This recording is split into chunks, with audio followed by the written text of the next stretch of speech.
Greetings, welcome back to Switch to Linux. My apologies for that. Yeah, YouTube's being stupid today. Anyway, can you guys hear me all right? I'm still working with changing audio settings around, have a little bit better. I have an overhead mic at this point. Looks like it's a little low. Let me crank up the volume just a tad more on my end.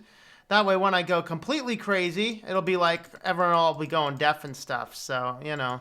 All right, how's that? All right, that looks pretty good. But when I start yelling and screaming, it's going to do that. I don't know. We'll see what happens with that. Anyway, greetings. We had a little bit of delay there.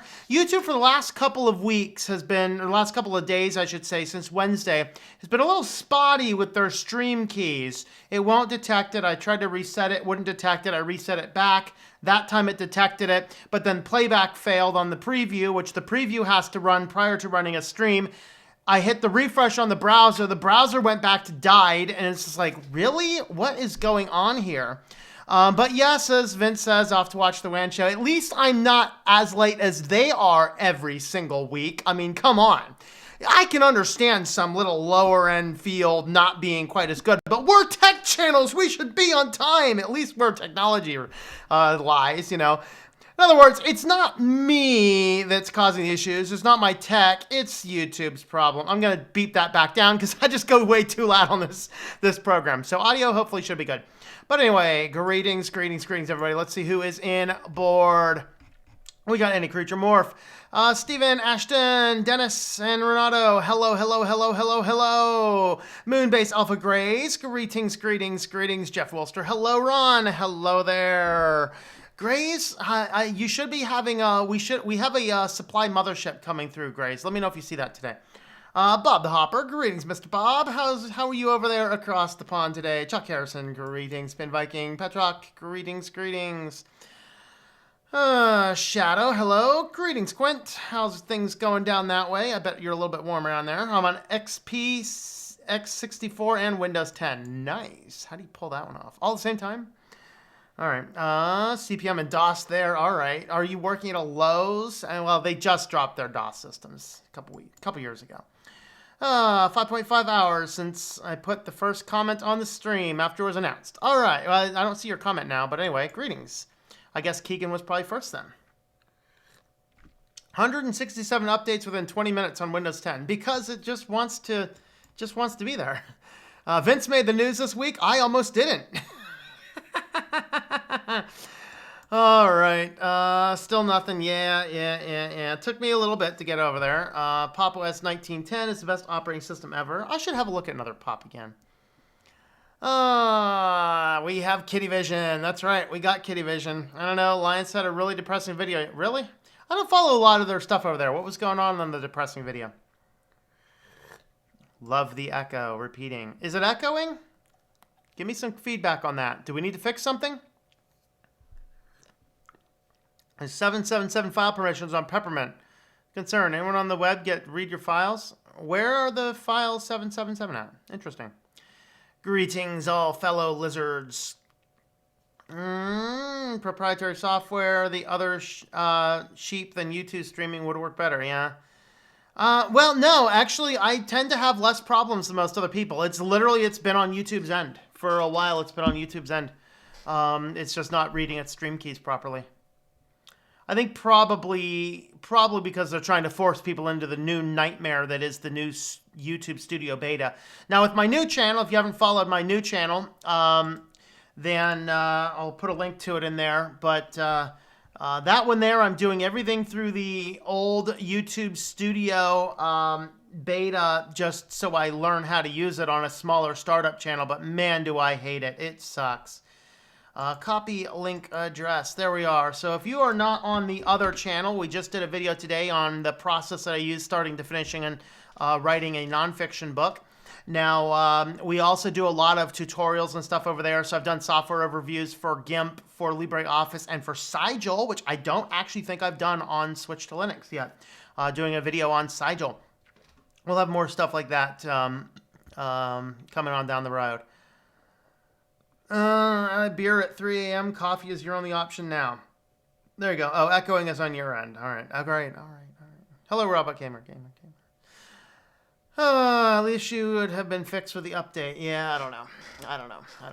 Well, should we dive on in, or should we wait for a few more minutes for a couple more folks to jump on? We had one last-minute addition. Apple decided to do something that was definitely worthy of the new smart system. So, got the new YouTube Studio figured out. It's not bad, but frustrating when everything is moved. You know, the one spot you can't find, I don't even know if they have a page for it yet, is the general master settings that will control monetization, channel names, and things like that. I have never found that in the Studio Beta. About library playing with cryptocurrency, paying with it, I don't like it. I got an email on them. It's like, hey, we're giving you 50 crypto, whatever their currencies are, and 50 for a friend. Link this over to them. Not until you respond to my messages. I did join their library Discord, and you know their whole thing is basically structured so you can't communicate with them. So there's no worth it. You know, I tried to send an email to the person that you're supposed to send emails to, but you know that's the case. Anyway, speaking of Discord, we are on the live chat on the Discord server. I actually can go ahead and drop, I'll go ahead and drop something in there. If you're not on the Discord server already and you'd like to be, there's a link for the Discord server. And I am monitoring the comments on the live chat today. See, it's so convenient when I actually have Discord on the computer I'm streaming from. So I don't have to say, can somebody drop a link in there like I usually do? Oh, boy. All right. Let me be gross for a second, and then we will get started. Excuse me. Wow. Another swig of tea. Let's dive on into the privacy news. Oh, I think I need to change something. I need to change my banner. Oh, I didn't use that, did I? I need to fix the banner real quick. Let me fix the banner real quick, and then we'll be set to go. All right, there we are. We got our banner fixed. All right. Welcome back to the weekly news roundup. This is the privacy edition of the news. And today we are talking about all sorts of fun stuff. But first, if you want to help support the channel you need a VPN, and I am not going to be a person that says everyone needs a VPN. Not everyone does, but if you happen to be a person that does need a VPN for the various reasons, you travel around a lot, you need to check different geolocations, you want a good system that runs ad blocking stuff inside of it. Private Internet Access is a great VPN. I use them personally, and you can get a full year supply for $40 if you buy one of those guys. It does help support the channel. They will send a small percentage of the sale out to me. And that's a great way you can help support the channel. So let's go ahead and dive on into the privacy news. We're going to try not to go too long today, but we never really know, do we? All right, so this is an update. If you guys remember, a while back we covered the story where Apple, with iOS 13, there was a bug where there's a new chip in the brand new iOS phones with these like bug eye looking things on there. And the chip basically, even if you have location services turned on the master switch, but everything in the phone turned off, it would still show your notification link up there. It'd still say, hey, something's using a location. People are like, what's going on here? Of course, Apple said, well, you've toggled the button wrong. Because that's what Apple always says. You're using it wrong. Well, they came out and said, well, no, it's actually because this new chip does not have... It's not legal to use everywhere, and so it always has to check location to make sure you're not in a place that can't use it. What? Here's a thought. Why don't you just leave it out? Or turn it off or whatever else. But anyway, in the 13.3.1 beta, they actually added a toggle switch, so now you can toggle a switch right. So that's a little update to our Apple-y storyness. Now, we are not done with Apple today because Apple cut back up to the end-to-end encryption plans after the FBI complained. This argument is not going to die until we lose the ability to legally encrypt our personal files. Like, some robber comes in here and steals my computer system and he makes it out without something that weighs 119 grain in his back, then he now has my computer, right? Well, I have a lot of private, sensitive customer data on my computers, access to, at least 100 different web servers, different clients all around the world. I need to be able to encrypt that drive so if somebody does run off with my computer, they can't get into the drive, and my work computers are encrypted. Well, this is just, they're constantly fighting, despite we absolutely know it's objective, absolute fact that we have gotten into these bad people's iPhones. It's very possible. Even the most recent versions. It's very possible. But still, they're using this and pushing false talking points so that they can get people to, oh, we got to get on the side. We got to help save ourselves from the bad people. And so that's kind of what they're trying to do. Well, it turns out that yes, when the data is on your phone, it is very secure. But if you are backing up your data to the cloud, which they want everybody to do, we'll see a little bit more of that later, then those backups on the cloud are not actually out of Apple's hands. Apple can access anything on those cloud servers and hand over the data.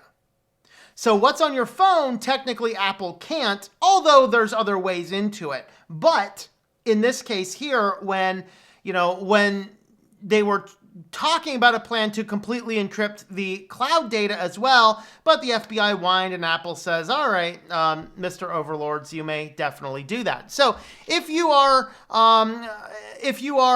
not wanting the 5 eyes to get your hands on any of your data or whatever else, don't back it up to the cloud. In fact, we are going to learn by the end of our story why you never, ever, ever, ever, ever have a lot of dangerous stuff on our phone. Check title below. Okay, so we talked yesterday about facial recognition and laws, regulations, and things about it. I don't actually think we talked about the potential for false positives on it, but in reality, though,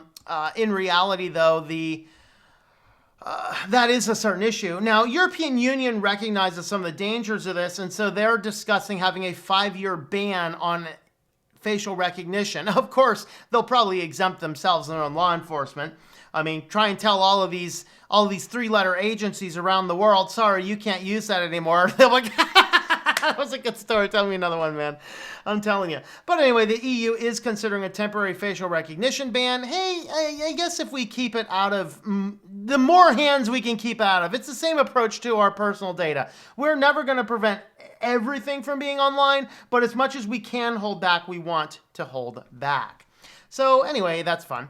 Any Tinder users out there? Well, if you are using Tinder, and this was funny. I was looking for another source of this other than The Verge. I was looking around. It's a real article, verified everything. I just wanted to see who else was talking about this. And I didn't find anybody else talking about this exact one.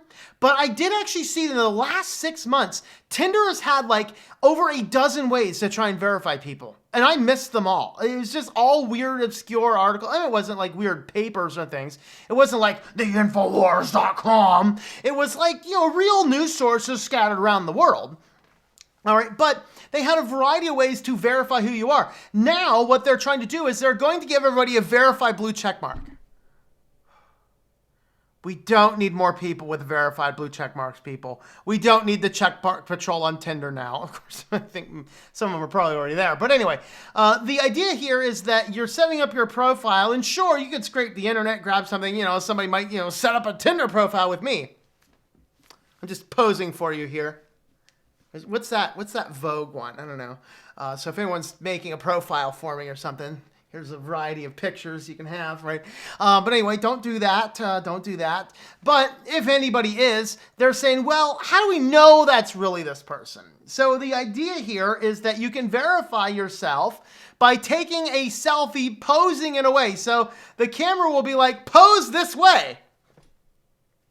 And then if you pose this way and do that picture, it automatically uploads, and now they verify that you are actually the real person. And so you will get a blue check mark that you've actually been verified. We can only guess what they're doing with this data in the background, as we remember from a couple weeks ago that this was one of the several companies that is sharing their data with hundreds and hundreds of data analytics companies. And now they have a full-fledged, completely verified facial ID stamp of you. Congratulations. You have done your part to put yourself in every known facial ID recognition database, including that Clearview one we were talking about yesterday. But hey, have at it. Now you can hook up with somebody and be confident that that's the person they say they are, because the blue checkmark patrol is coming. Oh boy. All right. This is a fun one here. So Google has redone its ads. They just started to roll this out like this week. Maybe it was last week. So they redid how their ads show up to pretty much make them look exactly like it. Now, part of this rollout you might hear, and because you'll also see some articles, this is brilliant. There was another article that just came out recently that said, hey, Google's rethinking this. And on the surface, you would think, oh, Google's rethinking this whole ad thing. That's good. No. Google is rethinking putting the favicons on the site. So here is an actual search response. What they were doing is putting these favicons on the site. Now, DuckDuckGo's been doing this for a while. But they're saying, hey, we're going to put the favicons on the site. But right when this happened, they started rolling out the new way of doing ads. These are ads. Now this is the only indication. Remember when they had some integrity and you could actually see what was an ad and what wasn't? And there was this whole big conversation that said, hey, we need to be aware of what is an ad and what is not an ad. So, ads had to really show themselves to be an ad. You had to put it in a place that somebody knew it was an ad. These were ways ads were done. And of course, as ads are getting just the bane of the entire world, now Google's starting to change all that policy around, and now you can't tell what's an ad and what's not an ad anymore. Now, what they're experimenting with now, and they're starting to roll out as of this week, is maybe putting the favicon here wasn't the best idea, so they're experimenting with the favicons in other places as well. That has not changed what the ads look like. So it almost looks like they rolled out the new ads right on top of rolling out the new favicons, but then they rolled back the favicons, but many people are going to think that they rolled back the ads. They didn't roll back the ad change. They're rolling back the favicon change. Very interesting. Bottom line, if you are using something with Google Ads, it's going to be a lot easier to click them. By the way, surprise, surprise, surprise, Start Page already started to do this. It's actually about the point in time when I stopped using Start Page almost a year ago. Surprisingly, right when they were very quietly and very silently bought out by that data analytics firm, which is why I'm using DuckDuckGo on most things now, unfortunately. So, anyway, oh, lordy. So now if you click on one of these ads, it's going to collect more data. Google's going to be tracking more of what you are recording. Sounds fun.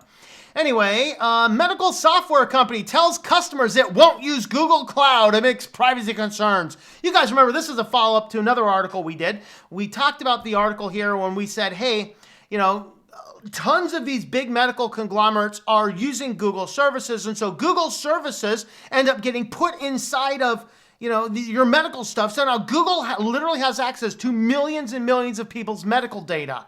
And then, of course, they buy Fitbit to just collect the rest of America. So this one company, Epic, says, no, we don't want to use Google. We hear your privacy concerns. Epic made an epic failure because they said, we're not going to use Google. We're going to look at Amazon and Microsoft instead.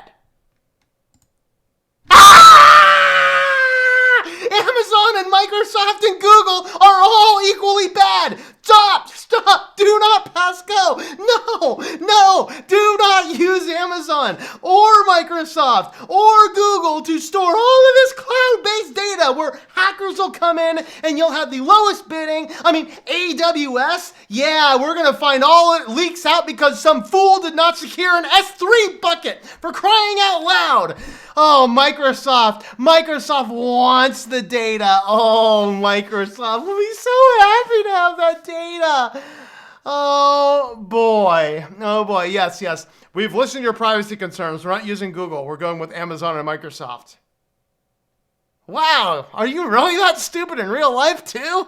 Oh man. Speaking of Amazon, what's going on with this Jeff Bezos leaky phone? All right. This is a hard one to unwrap. Literally, this could be in any one of our business sectors. Smart devices, i.e. phone, the business news, the privacy news, the silly news. Here's a thought. Moral of the story, before we dive on into all of this, the moral of the story here is don't store a lot of stuff on your phone.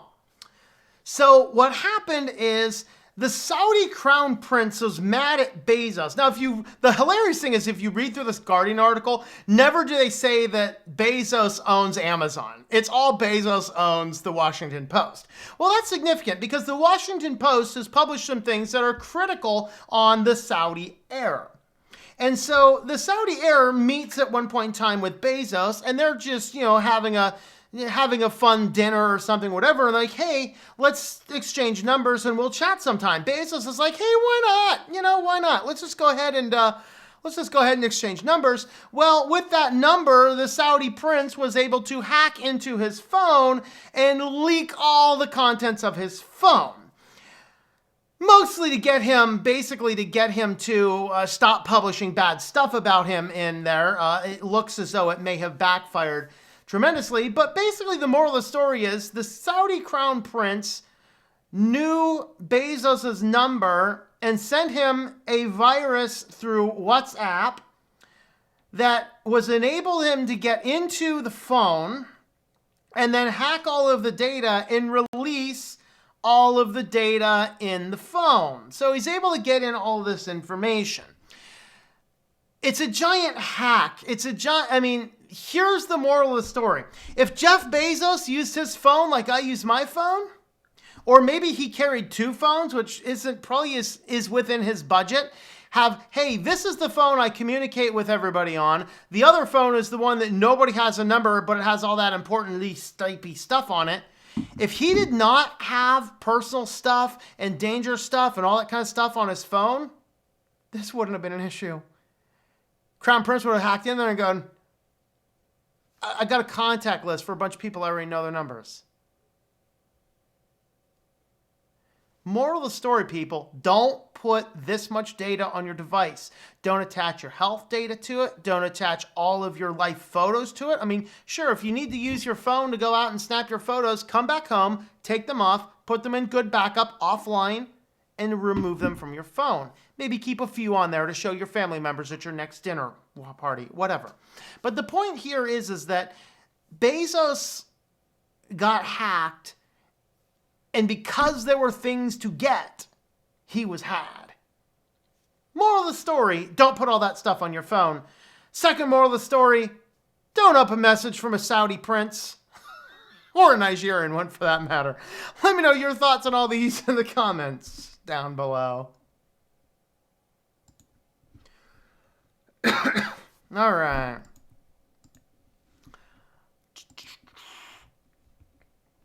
Okay, let's see. Greetings, Dan. How's it going there?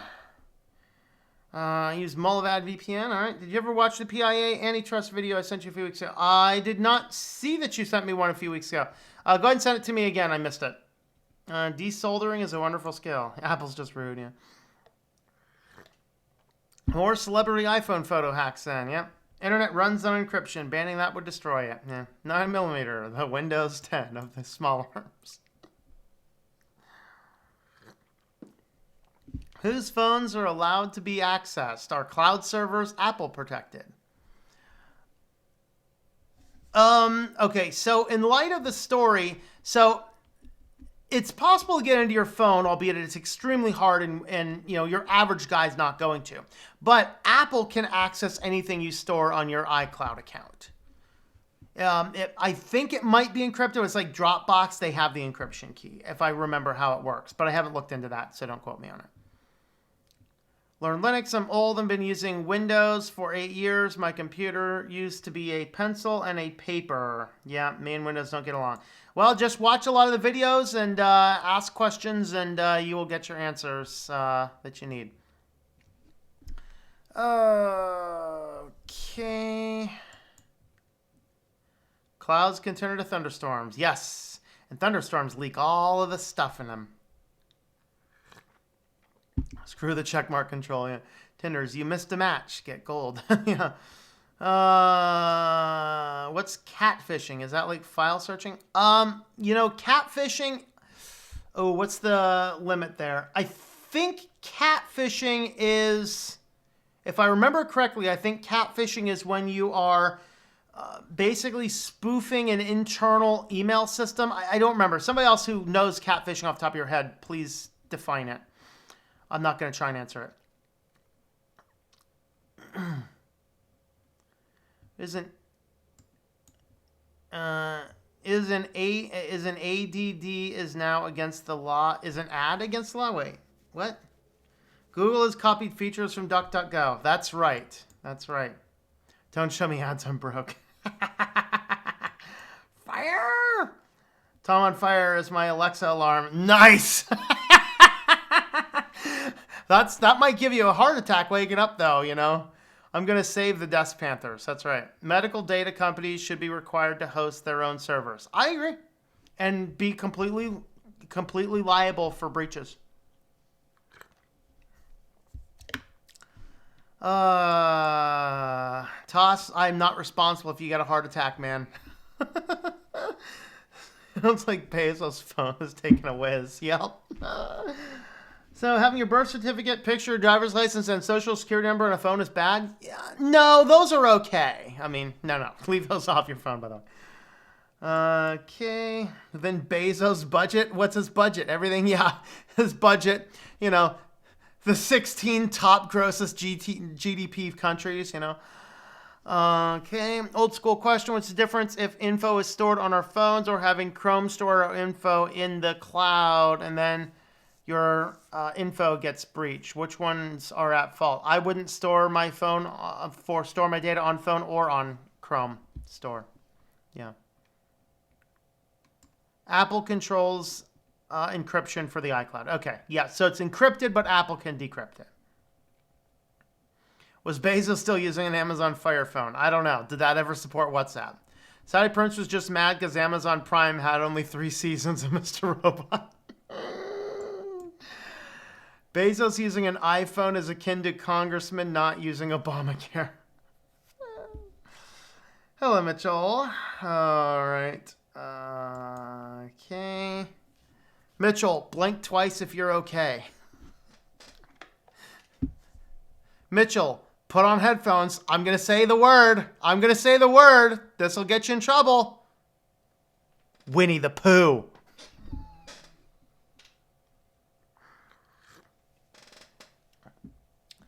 All right. Let's jump on over to business news, shall we?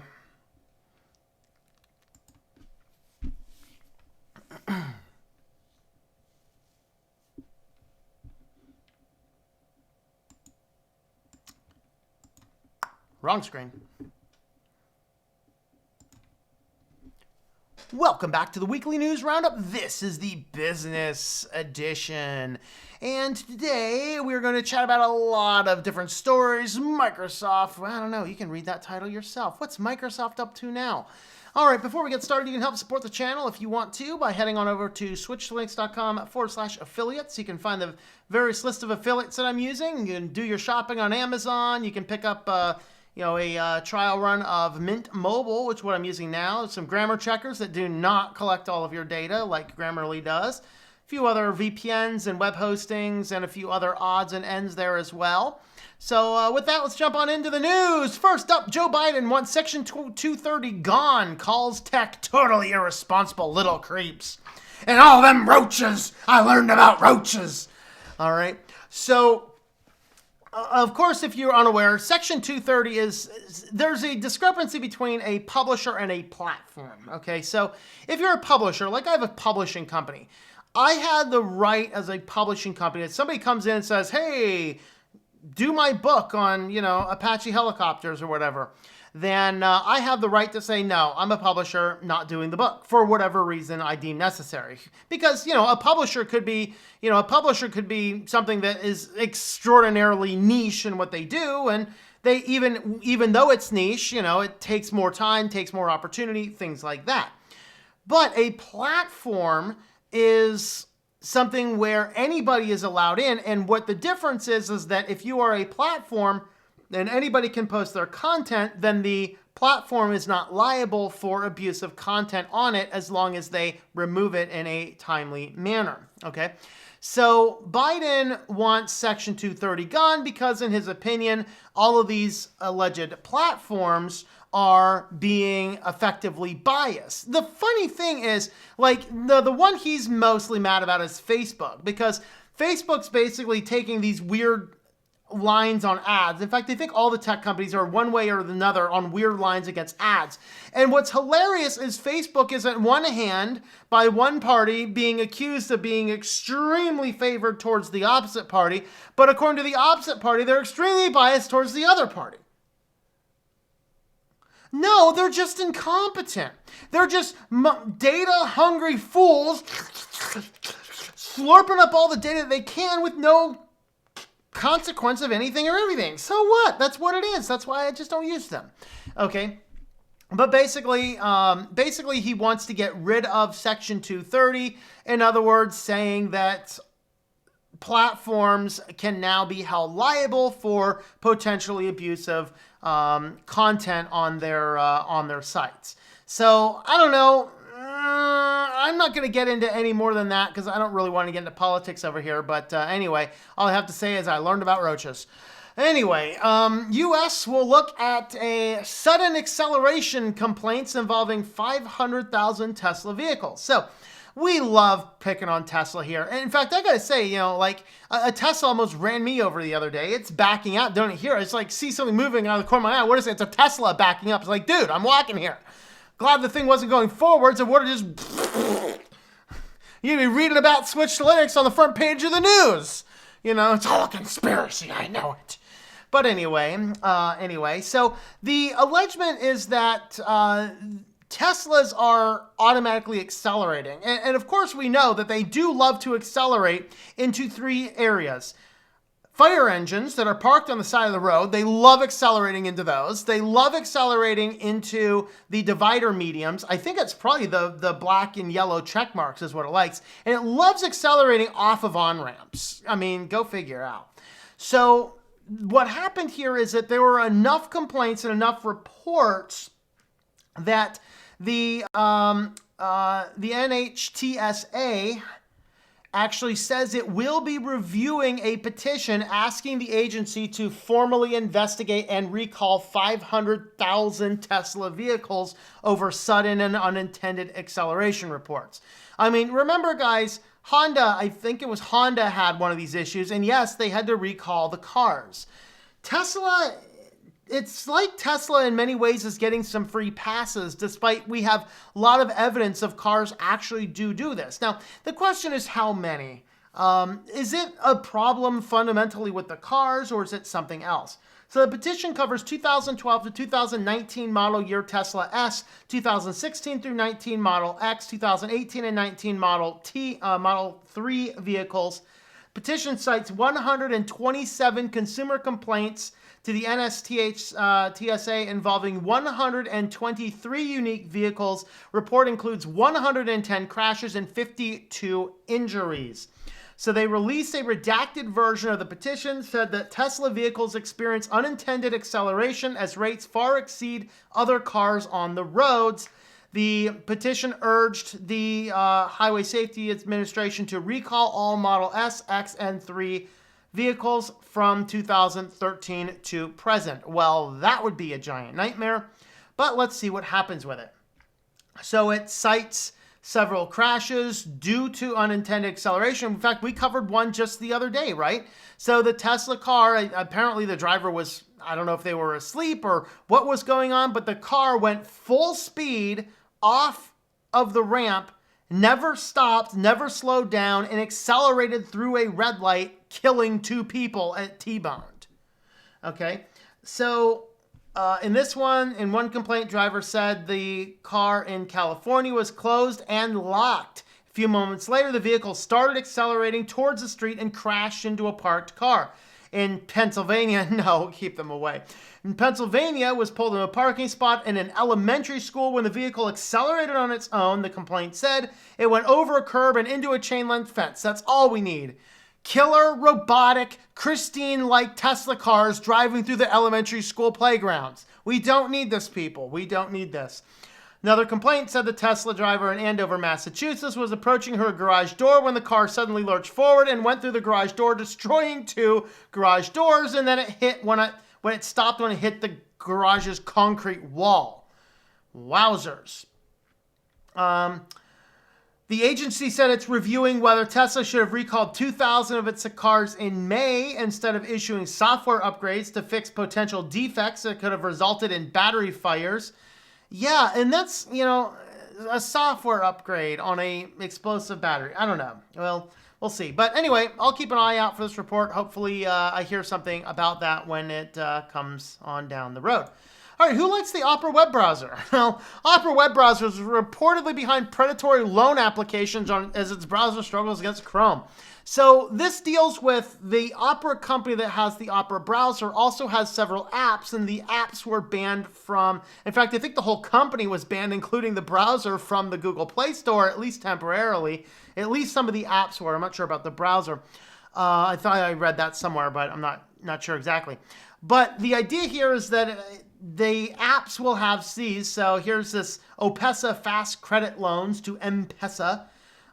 So here's basic information, and basically the Play Store deemed that these were usurious, and so they were pulled from the App Store. I'll also add in here now, Opera did seem to fix the issue that it used to have if you used Opera and went to like Amazon, it would inject its own affiliate code. It appears to no longer do that, at least the last time I looked at the browser. Just an FYI there. But anyway, they said that the report that says this contains a lot of errors and unsubstantiated statements. They kind of believe that Google's just mad about another browser being in the store. So I don't know, take it for what that's worth. That may or may not be true. All right, Google researchers find serious privacy risks in Safari's anti-tracking potentials. Come on, guys, you're just using it wrong. You're using it wrong, people. Stop using it wrong. Okay? So this is the intelligent track prevention that Safari pushed out. Basically was, it's basically going in here and doing some AI to determine what sites you intentionally clicked on, which sites you didn't, and allowing some tracking, blocking some tracking. But it turns out that if you pushed out, if a malicious site got in there, it could obtain a list, bullet points here, obtain a list of recently visited sites, create a persistent fingerprint that follows the user around the web. It leaked search results or other sensitive information displayed by Safari, and it forced any domain onto the list of sites not permitted to use third-party scripts or cookies, i.e. we can block our competitors if we want. So this has been fixed in the latest version. So this information was released. Google released this to Apple first. They just issued the update. So as long as you have updated things recently, then this should be fixed. But who knows? Who knows, right? But anyway, that is what Apple is up to. And on to our feature story today. Microsoft to force Google Chrome to default the search engine to Bing after using the Office 365 installer. What? So if you have Google Chrome on your computer, and of course most people are using Google Chrome, so you probably do, unless you're probably watching this show, you probably don't, who knows. But anyway, you have Google Chrome on your computer and you've set whatever search engine. Maybe you're a full-fledged worshiper of Google, and yes, Mr. Google, and everything is bowed to Google and whatever, and you're using Google. Maybe you're like, hey, I'm DuckDuckGo. Maybe you're like, hey, let's live life on the edge and go with Start Page or something. Well, if you install using the Office 365 installer, it's going to revert. Basically, it changes your search engine on Chrome to Bing. Now, I believe this dealt more with an enterprise install. It was not clear to me if this is on the consumer end as well. But basically, the idea here is Microsoft's planning to use the Office 365 installer to forcibly switch Chrome users over to the company's Bing search engine. Microsoft Office 365 Pro Plus installer used by businesses, so it is a business application there. I guess a personal user could use it as well, would include a new Chrome extension next month that switches the default search engine to Bing. New installations of Office 365 Pro Plus and updated installs will include the extension as long as the default search engine in Chrome is not set to Bing. Once again proving that Microsoft is, at best, a pup and at worst, malware. We're installing Office, people. We're installing Office. We're not doing anything with web browsers. Why are you changing the default search engine on my web browser? Wow. IT admins aren't very happy with the move, of course. Popular thread on Reddit has surfaced, and most admins want this to be optional. Thankfully, admins will be able to block the Chrome extension through group policy, but if you're in IT and you're responsible for this kind of stuff, make sure you set that group policy before installing this nonsense. Otherwise, everyone's going to be on Bing. It's going to be exciting. So let me know your thoughts on that in our other articles in the comments down below. Alrighty. I forgot to look at Discord after the last one, didn't I? Is anybody over here on Discord? We are over here on Discord. The Lizard Crew! That's awesome! I like that, Vince. Where'd you find that? Not YouTube chat to have gifts, but this is... But hey, if you're on the Discord server, you can see that blinking, awesome animated lizard crew over there. Jumped in just to see Tom on fire. This article I suggested. The Leaky phone one. Yeah. Yeah, that's... thanks for the articles, by the way. I do look at those. I look at them Thursday night. If you send it after Thursday night, I may or may not see it. It may or may not make it into the news. You know, top chat or... When watching the stream, do you leave it? I switch it to live chat if I get the chance and remember. I almost am always on top chat because I can't save a default. Live chat is what you want. Top chat is what you don't want. But I'm using top chat, so. Yep. All right. Back over onto Google comments. Let's see. Never made it to China. My WeChat was blowing up. I read between the lines and... Noped myself to Singapore instead. Still freaky there. All right. Good. Good. All right. Whew. That's good news. Hello, RevChain. Greetings. Greetings. Close my WeChat now. All right. Let's see. Sounds like you were wise about the move. Yep. Yep. Okay, speaking as a health informationist, liability is one of the main reasons various ERH vendors like Epic want to outsource their data centers. There are other reasons, but this is near the top. That is correct. The problem is now they're passing the buck on the most sensitive data, and so that should not be allowed. That's what we're saying. Asia's nightmare right now, so glad to be back. Instinct was telling me not to chance it. Bad vibes, bad mojo. Yeah, listen to that gut. All right, Facebook is Instagram. Have you ever known? Yeah, Facebook, Instagram.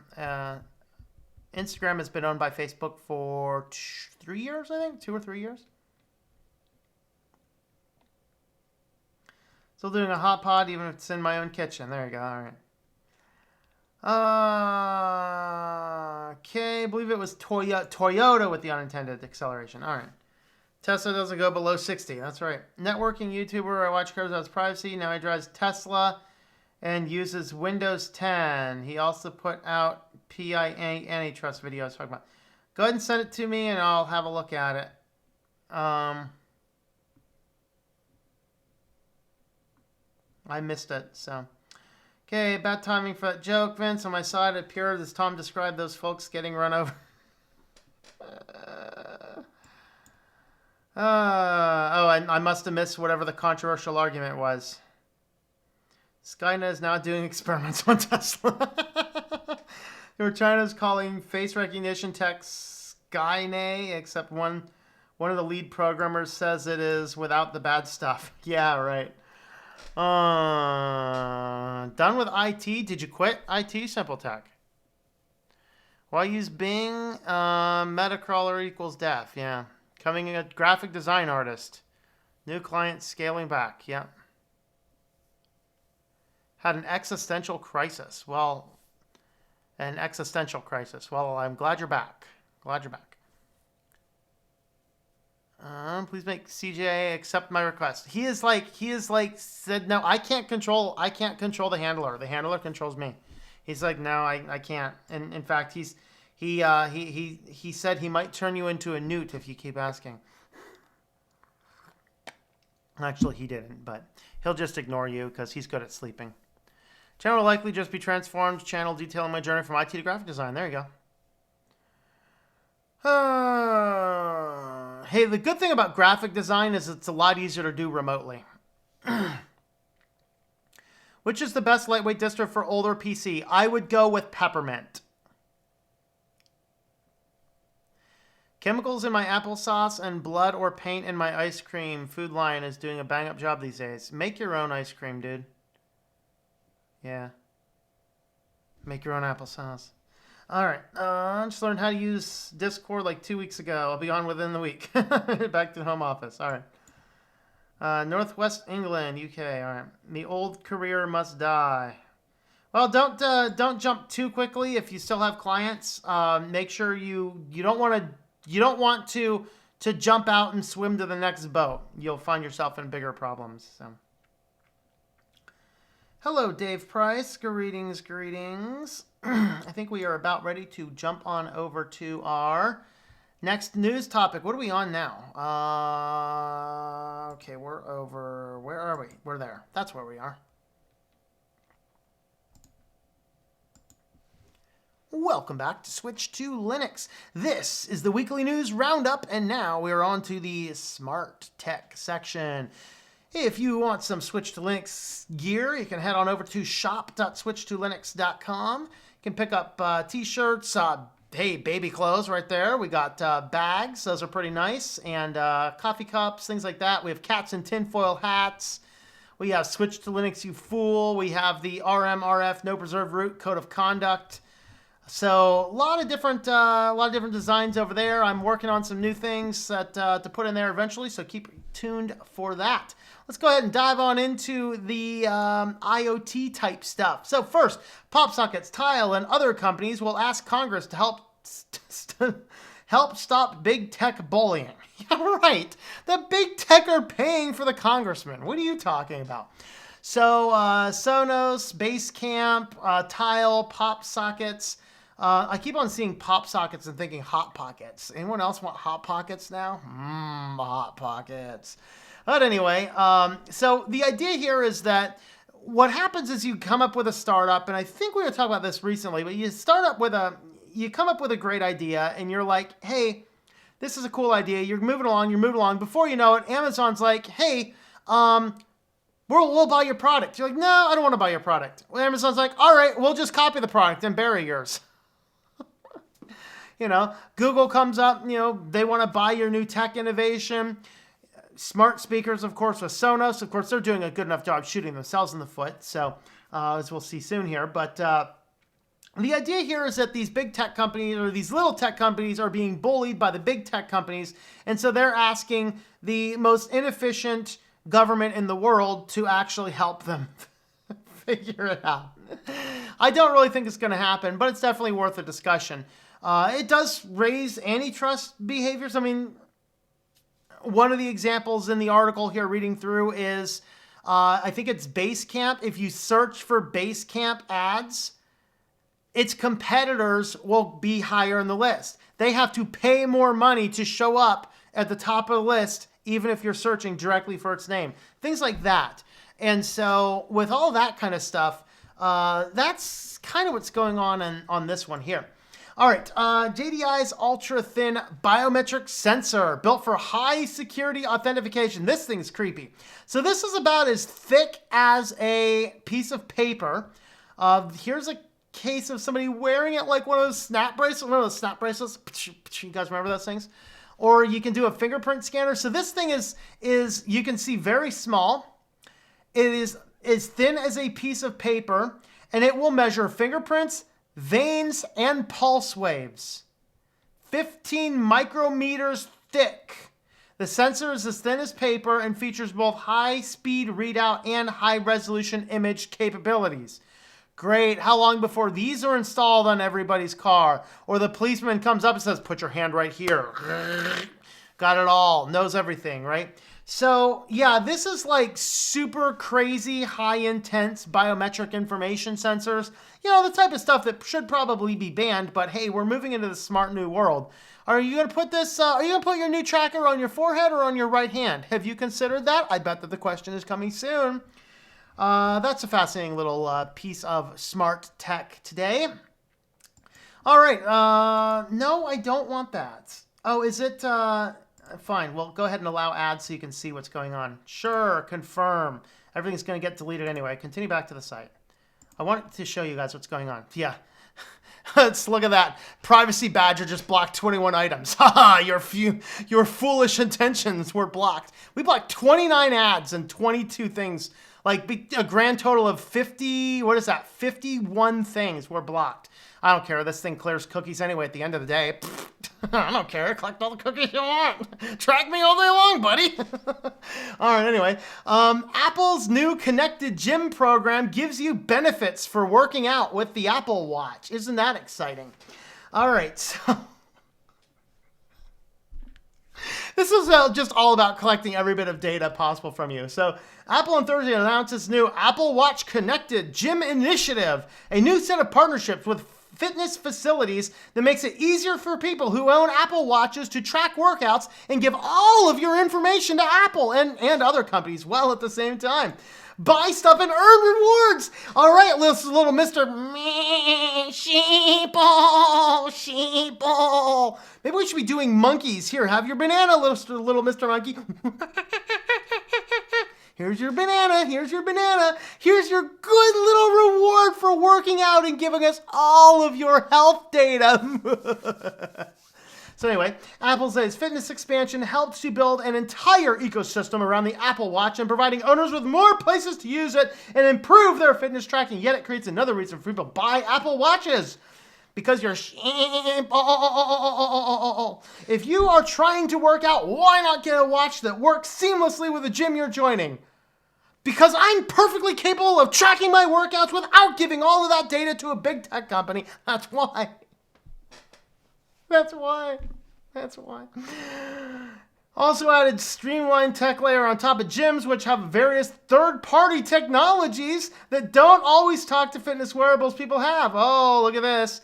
You can connect to your Apple Watch. Oh, look, I have my cheap thing or my Apple Watch. That's all I need is the gym to have my Apple Watch login and access to all the data. How long before we find the hacks that Orange Fitness was had a data breach and all of your Jeff Bezos didn't need to get hacked by the Saudi prince, right? He just had to connect to the treadmill at the local gym. Be careful, people. Be careful. Of course, since these watches are hooked to your phones, like all of your data belong to me. How long before the next release, like connect your Apple Watch that grabs your photo? Awesome. Here's your picture. We're going to show you your picture. Ooh, you know. But anyway, you have the ability to connect all of your stuff to it. Isn't that awesome?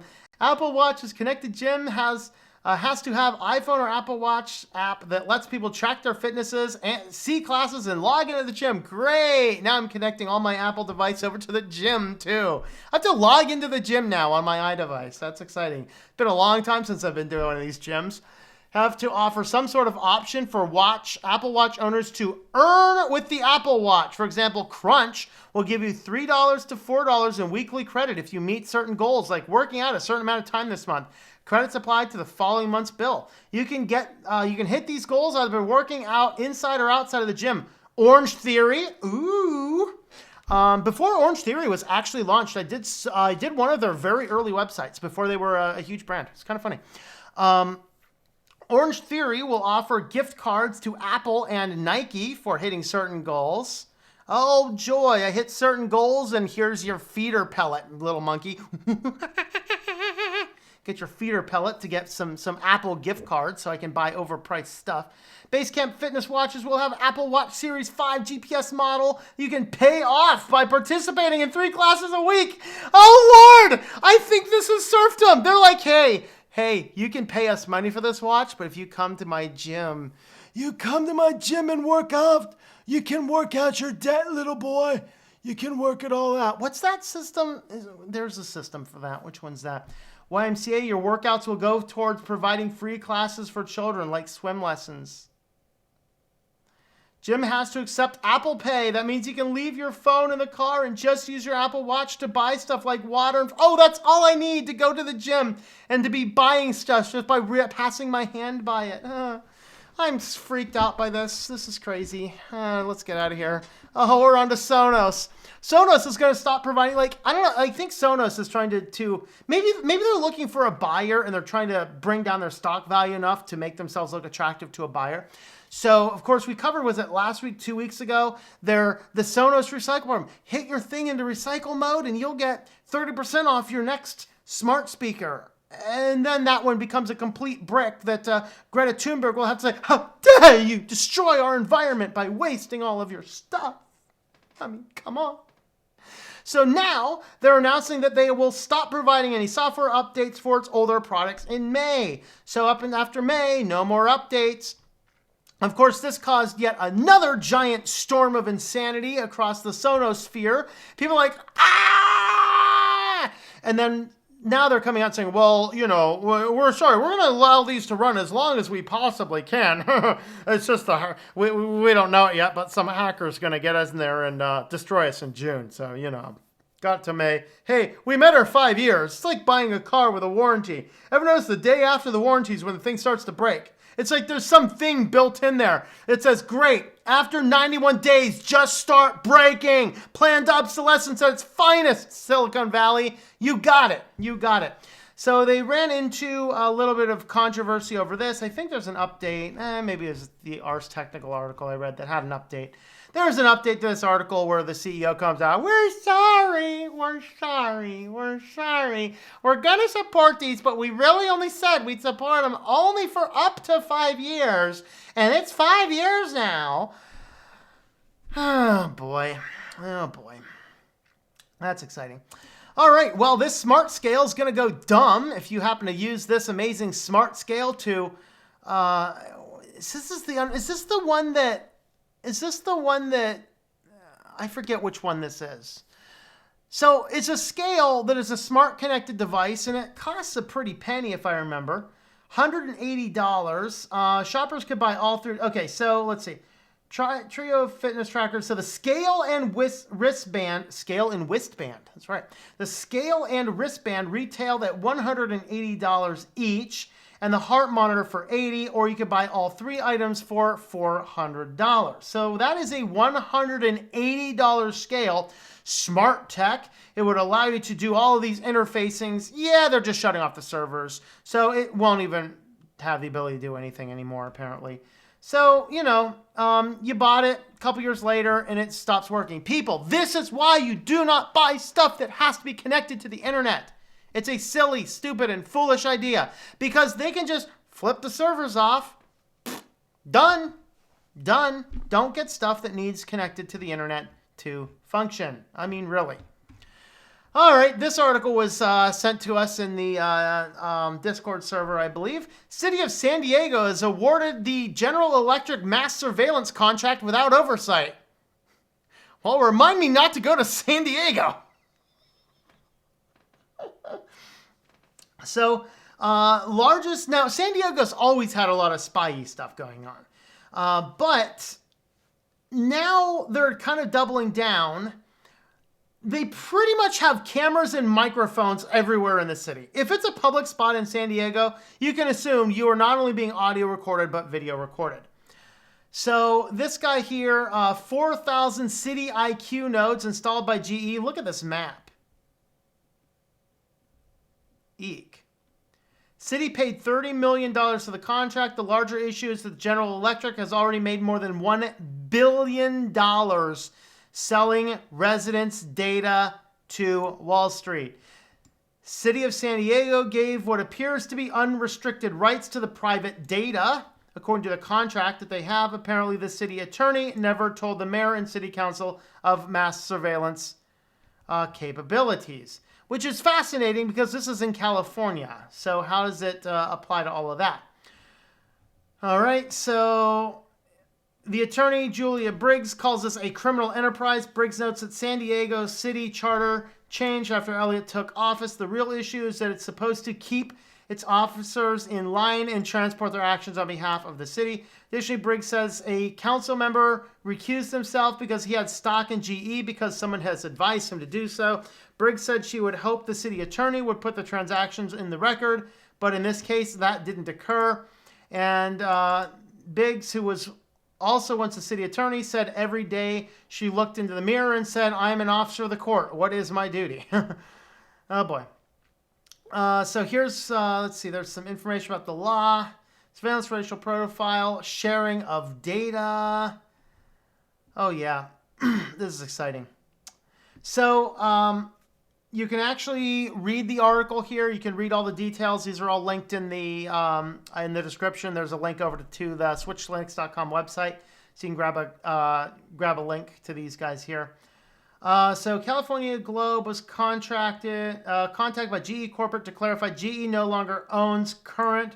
We announced the sale to American Industry Partners back in November 2018. It's closed. So apparently Current, I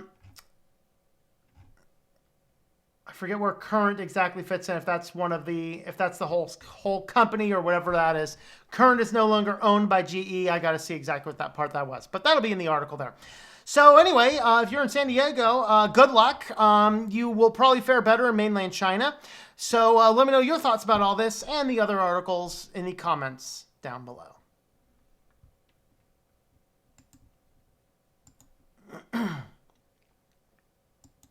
All right, we have one section left. Sillyville is left. Sillyville is left. Let's see. Back on over here, and let's check in on Discord. Search lizard. Uh-oh. We're going to go to Ecosia and search lizard. We can get more trees planted for lizards. It's not lizards live in the sewers. It's alligators in the sewers. All right, let me know if you know what that reference is from. Alligators in the sewers. Who knows that reference?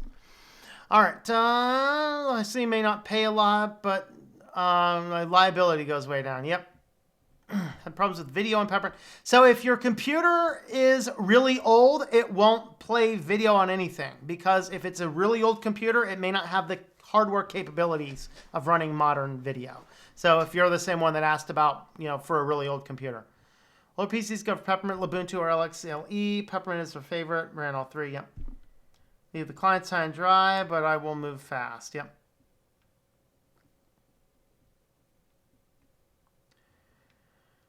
Yes, CJ is powerful. Existential crisis or meeting with my true self or God, whatever you want to call it. There you go.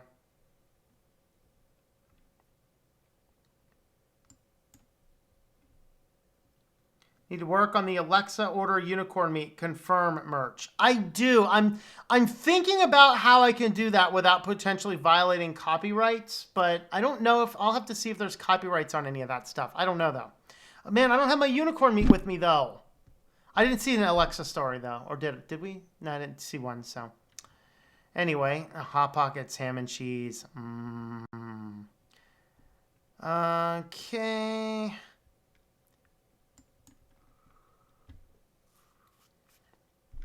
Video editors are needed skills these days. Yep. Salsa's easy, fast, but a bit restricted in some areas. So much modern tech is reminiscent of the mark of the beast. That's right.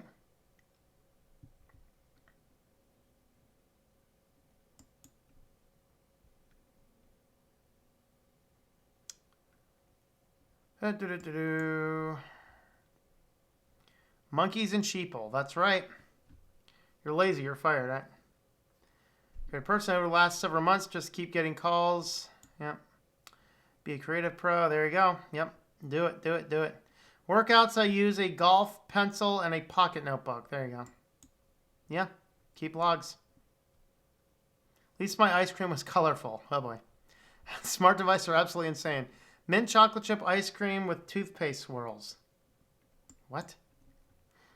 I don't know if about toothpaste swirls in my ice cream though. That's crazy.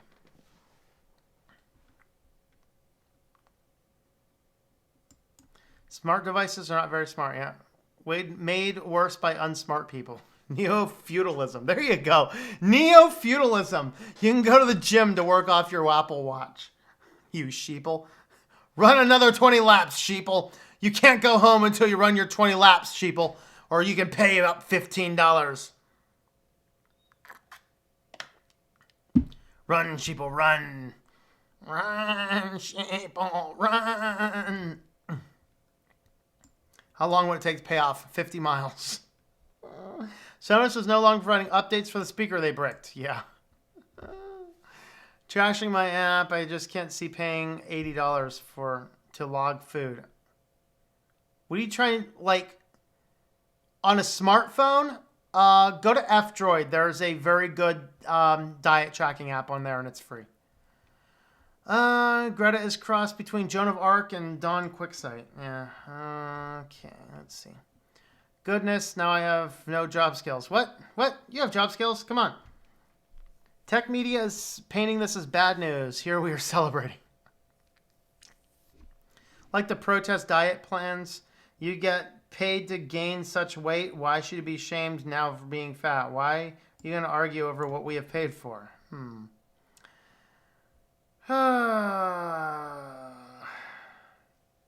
No, we're not in Sillyville yet. No, we got Sillyville yet to go. VLC worked much better than Solus, and then any Ubuntu spin I tried. Same on Arch. For some reason, I had no problems on Solus. Where do you get the forensics cap? I got the forensics cap when I did a chemical forensics, some chemical forensics training in one of the leading experts in forensics is Kaplan was his last name? I forget his first name now, but something Kaplan at Williams University in Massachusetts. I went up and took his workshops, and I won the forensics cap. I was the one that captured the bat that bit one of our colleagues. We're in there, old building. So like Williams College is older than the country itself. We're kind of staying in, you know, some structures that were probably about that age, and you know, it's a cool trip out there. One of the people in our class got bit by a bat, and it makes itself known again. So she shoos it out into the hallway, and now they're screaming. So I go out there and I see the bat. I take it down with a pillowcase, and I captured the bat so we could take it to the rabies lab. So he's like, "Here, have a forensics hat for that." I'm like, all right, sweet. I have a lot of other fun stuff. Like I have drug testing kits and things like that. I have fingerprint kits, all sorts of fun stuff from forensics.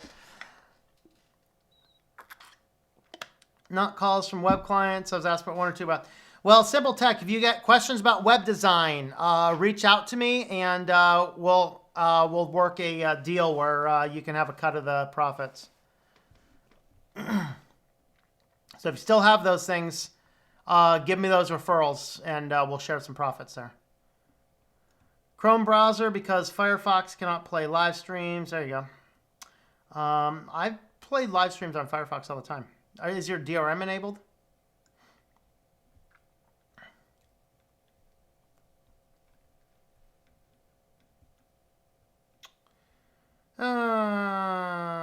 Okay. Nice story. Thank you. Yeah.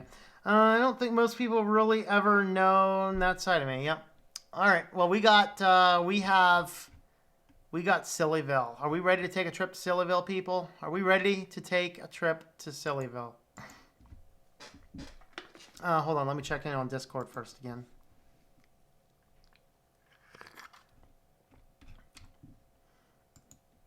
Got it. Making Hallmark greeting cards. There you go. All right.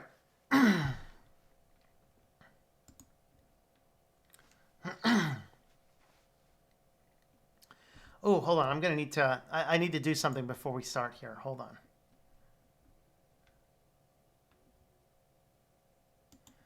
So I tried this on WaterFox, and I was not able to get it to work. I want to see if I can get this thing to work here on Firefox before we move on here.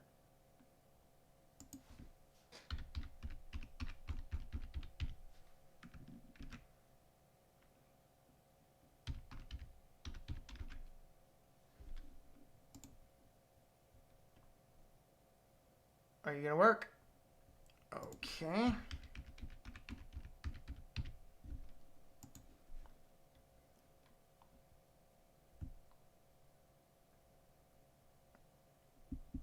Come on. Okay, we have it. We have it set up. All right, I think we're good. I don't know if it's going to work, but we're going to give it a try. Welcome back to the Weekly News Roundup. This is Sillyville. That is right. What is the crazy stuff going on in the world? Well, in this case, there was that AI that was kind of writing text, and it was kind of being a little crazy, and they decided not to release it yet. Well, they released it, and somebody turned it into a text-based choose-your-own-adventure type game. Yes, and it is called AI Dungeon. They said they tested it, and they cannot stop laughing. Sometimes it understands Pokemon and love. Sometimes it fails spectacularly. So in February, they learned about the Generative Pre-trained Transformer 2 GP2 toolset, which basically was trained on 40 gigabytes of human-written text. The creators originally decided not to release it, but now they have released it. So you can actually go over and come into the website and do something here. So here, I don't know. Last time I was trying this yesterday, it was not working for me. So let's see if we can get this to work. So pick a setting. So AI Dungeon, it says AI Dungeon at the very top. That part's cut off screen. Pick a setting: fantasy, mystery, apocalyptic, zombie, or custom. Let's go with zombie today, shall we? Select a character. We'll go with a survivor. We'll call him Bob. Oh, I guess we'll call him Bo. It's generating a story for me. Let's see what happens. You are Bo, a survivor trying to survive in a world filled with infected zombies everywhere. You have a pistol and a backpack. You have managed to survive several months avoiding zombies and scavenging food. You cautiously enter a rundown store and hear some sounds of a fight going on inside. What do you do? Wait, I got an idea. Where are the Twinkies? Says, and if I hit enter, okay, it was not working on Firefox. I'm going to say, where are the Twinkies? See a bunch of people fighting each other. You don't know what's going on, but you can't stay here any longer, so you run out of the store and into the street. Apparently, I didn't get my Twinkies. The crowd begins to disperse when suddenly an explosion occurs behind you. What will you do? Run into the explosion after a burning... Wait, run into the explosion to find a Twinkie. I spelled Twinkie wrong. Oh, well. It says now it's trying to figure out what in the world's a Tinky. You turn around and see you were right. A bomb has gone off behind you.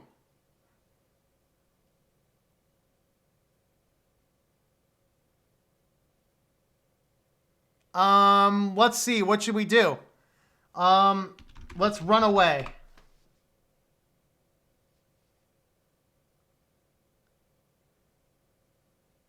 Okay, I'm running away. All right. You run as fast as you can towards the explosion, only to be stopped by a zombie who bites your neck. He pulls his head back and lets out a horrible sound before biting again. You try to scream for help, but he gets more aggressive and starts tearing your clothes until you finally give up. What will you do? Shoot the zombie. Let's see what happens. It's all AI generated. I don't know what's going to go on.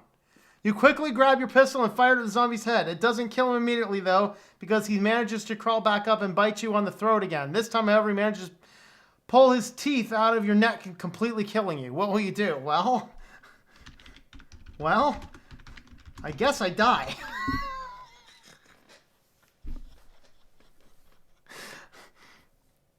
Body lies dead in the middle of the road for all to see. The survivors gather around her lifeless body and begin to cry over their loss.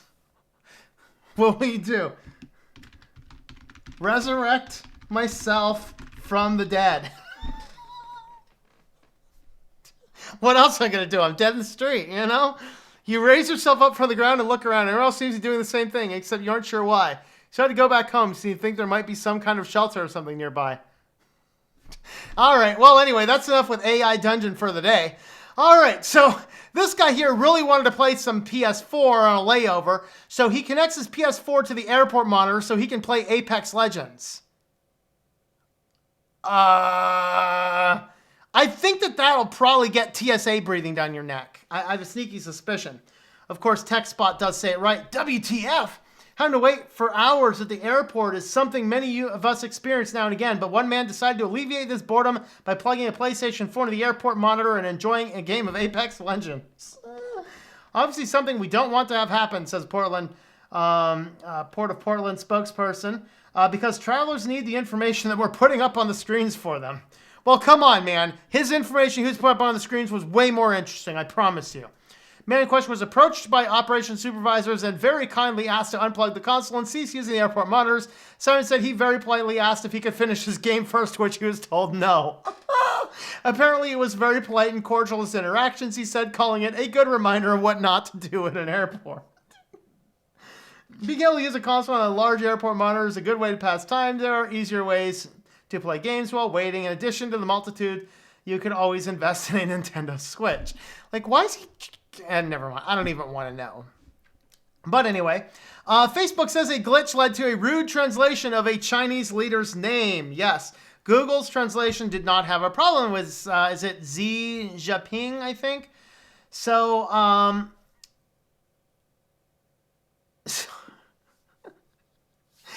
right, so Facebook first learned about its limitations in modern translation technology. The social media firm apologized after discovering that the translated Chinese president, Xi Jinping's name from Burmese to English led him to be called Mr. Poophole. No, we're not kidding. The company blamed a technical error for the flaw. It didn't have Xi Jinping's name in the Burmese database and made a wild stab at translation where it clearly fell apart. Other words starting with XI or SHI also led to crap hole translations. Cubby added that it was working to fix this as quickly as possible. That's all we need. The Chinese nationals showing up for a press conference and reading that Mr. Craphole's in town. That's what the guy in the Winnie the Pooh costume said. Oh, joy, oh, joy. So, yeah, be very careful with translation tech. All right, on to our feature story for today. The final Windows update goes out with a bang. Windows 7 update breaks desktop wallpaper functionality. Well, I guess the whole world's been breaking wallpaper functionality anyway, so... Anyway, the final update for Windows 7 operating system has broken some of the desktop wallpaper functionality and caused users' backgrounds to become a black screen. January 14th, 2020, Windows reached end of life, which means there will no longer be more bug fixes or free updates of the past. The same day, Microsoft released the last monthly roll-up, which includes the final quality updates and free security patches for Windows 7. The update came, though, with a big new bug that has caused Windows desktop wallpaper in Windows 7 for some users to not stick and now show a black screen instead. Guys, this is why I do not apply updates, just because it says there's updates to go. I wonder if Microsoft's going to fix this. Anyway, many reports on Reddit and Microsoft forums, users have found that after installing the update and restarting the computer, the desktop wallpapers could no longer be shown. After experimenting, users were able to determine the issue was caused by the stretch setting, which when configured, the desktop background. It appears that this setting is no longer honored after the install. Updating any configured wallpaper to use it will just show a black screen. Bleeping Computer was able to reproduce the bug, and when using any other picture position the wallpaper shows, once you configure it to use stretch and reboot, the wallpaper will be black. In our tests, yeah. Anyway, how to fix it, how to affect it. Uninstall the last update. Which we strongly don't recommend, as it contains excellent security. Take a screenshot of the stretched mode before a reboot and then use that screenshot as your wallpaper. Option 3, people. Switch to Linux. Switch to Linux. Please perform the following. Let's see. When the wallpaper is showing a black screen, go to the wallpaper settings, set a picture to fill and then back to stretch. This will cause stretch mode to stick in your wallpaper, look normal until you reboot. Click the save settings, close all the windows, right click on the desktop, select view and uncheck show desktop icons, show desktop gadgets, take a screenshot of your desktop, remove the parts of the image of the start menu, taskbar, save the resulting image to a folder, go back into wallpaper settings, select the save screenshot as your wallpaper. For the position settings, select center. Guys, just download GIMP and fix it. Okay, just let you know. So anyway, way to show Microsoft's amazing quality, giving us the final update, which kills your wallpapers. What better way does it have to say, hey, pick your favorite finger and switch to Windows 10, or just switch to Linux instead? Let me know your thoughts in the comments down below.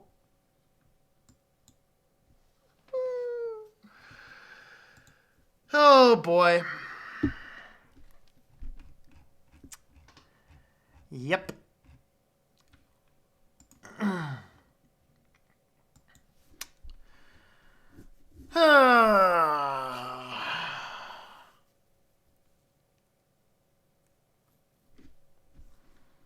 Used to be known as a sweet kid who was full of love. Yeah, well, you can get back to it, man. You can get back to it. Posted some Linux vids lately. Very cool.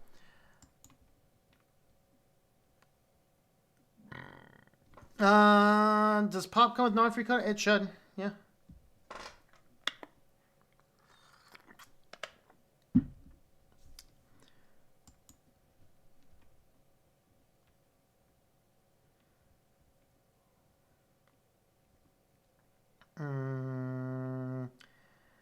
Hello, Anarita. Greetings. Fun with Chrome, Firefox, slow for me. Burp. That's right. Two things that threw me for a loop in terms of Firefox at the last pop were non-free codecs and Pepper Flash. All right. And a banana. How's it going there? Turn left. What? Back to Firefox for a while. It's a lot slower. Yeah, okay. Let's see.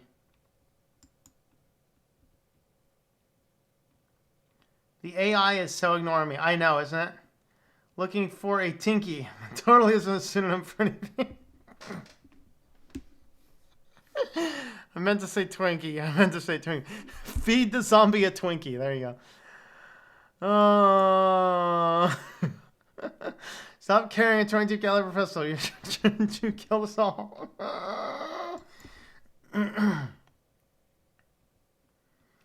Thought about applying for a position as TSA officer very briefly. Oh boy. GAY is addicted to gaming, but he's smart in a way. Who connects stuff to airport monitors? I don't know. TSA should be at least be politely enough to arrest him after he dies in his first drop. Yeah. When are we going to talk about Linux? Not Fridays. I talk about Linux most of the rest of the week. So if you must be new to the channel, Colin. So welcome. So then Friday is my news. It's actually been the longest running series ever since I started this channel. I've been doing the news. We definitely cover some Linux. Wednesdays, we do a live stream of Distro Wars where I pin two different distros against each other. Thursdays is a supporter stream, and Fridays is this. Saturday is something random. Sometimes it's Linux, sometimes it's not. So I need to see what's in my crank file for Saturday morning. But anyway, yeah, so Friday's my news day. So don't do a lot of Linux on Fridays.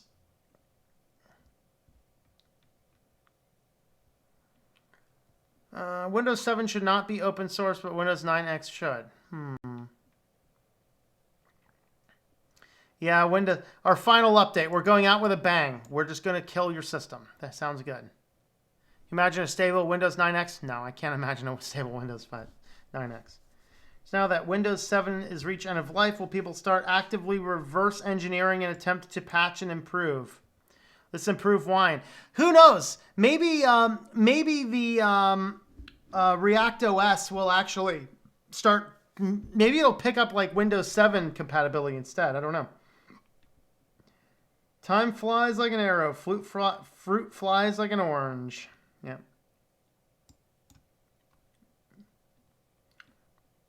Has been confusing AI for decades. Yeah, I imagine.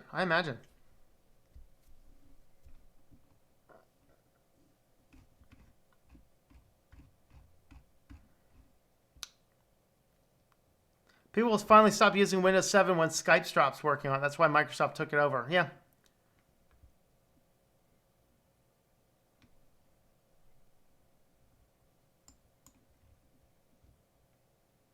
ReactOS gone? No, it's not gone. It's just it's perpetually stuck in alpha.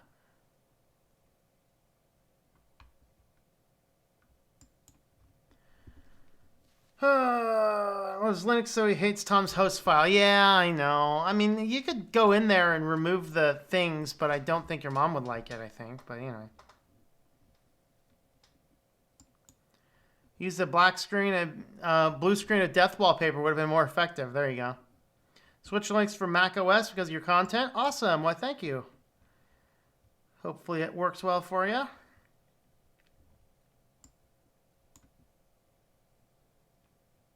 Track my prior, apparently React does still live.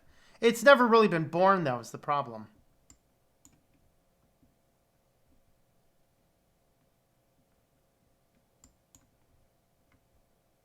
Yeah, I tested React OS. This is a while back. It might be better now.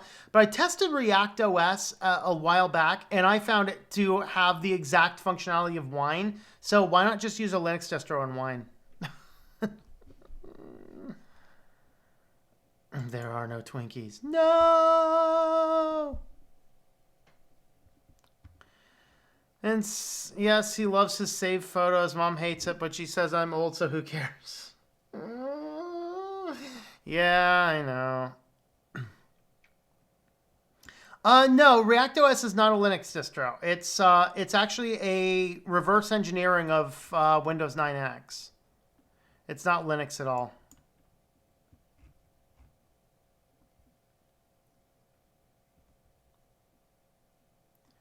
Site's most impressive app in the gallery is Photoshop CS2. Hey, I have a copy of CS2 floating around here somewhere, I'm pretty sure. You're so inaccurate, I was nowhere close. ReactOS is the future Windows when Microsoft goes out of business.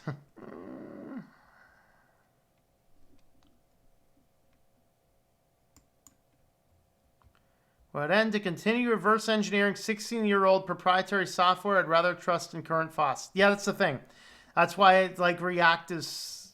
I don't see a purpose of React. It's like one of those few projects. Like I'm not gonna say stop working on it, needs to die, but because it's an open source project, you can have fun with it. But as far as having a lot of market viability, I don't get it. I don't get it at all.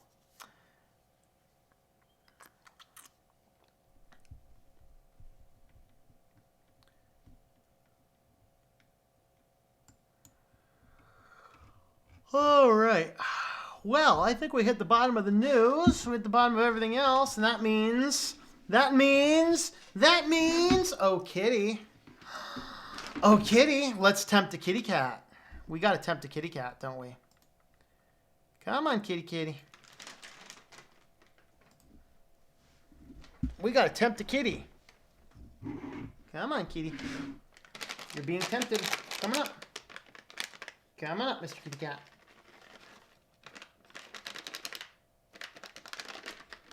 Oh, it's a cat. Come on, buddy. Come on.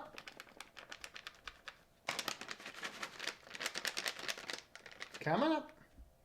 Come on. Jump. Yeah, there you go.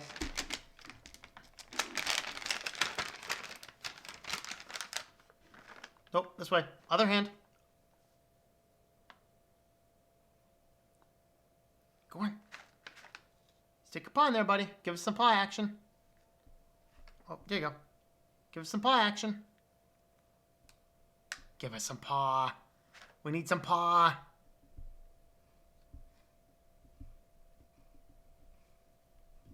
We need some paw. Go on, give me some paw.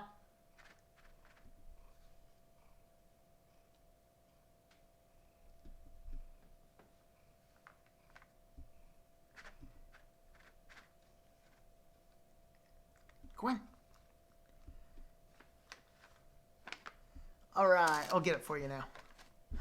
Here you go. Get another one for you right here.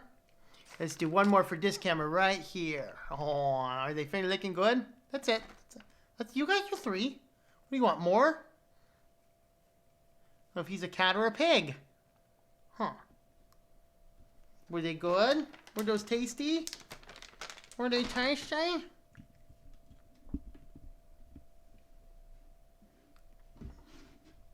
All right.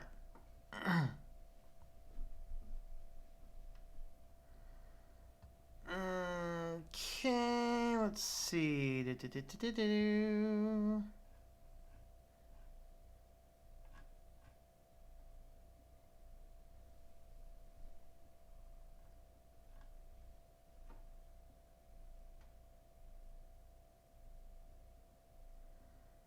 ReactOS is not Wine-based. It's fully deconstructed version. So, okay, it does use Wine. It's not a Linux base. So it basically uses the Wine compatibility and reverse engineers the rest of the system to make the Windows system functionality what only works with whatever Wine would work with. It's kind of a weird amalgam of different stuff is what you find with it.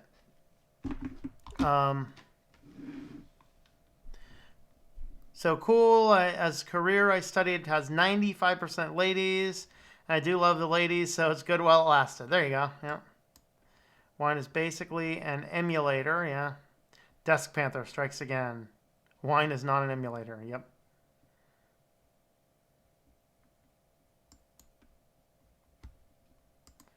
All right, final check-in over here. The cat just wants to stick his face into the treat bag. Yes, he does indeed. He does indeed. All right, guys, we're going to go ahead and wrap up here for the night. So thanks for hanging out, everybody. And we should be on tomorrow with a stream of some form or another. I have no idea what I'm going to cover yet, but we'll have it there anyway. Thanks for hanging out for so long, and we will catch you guys later.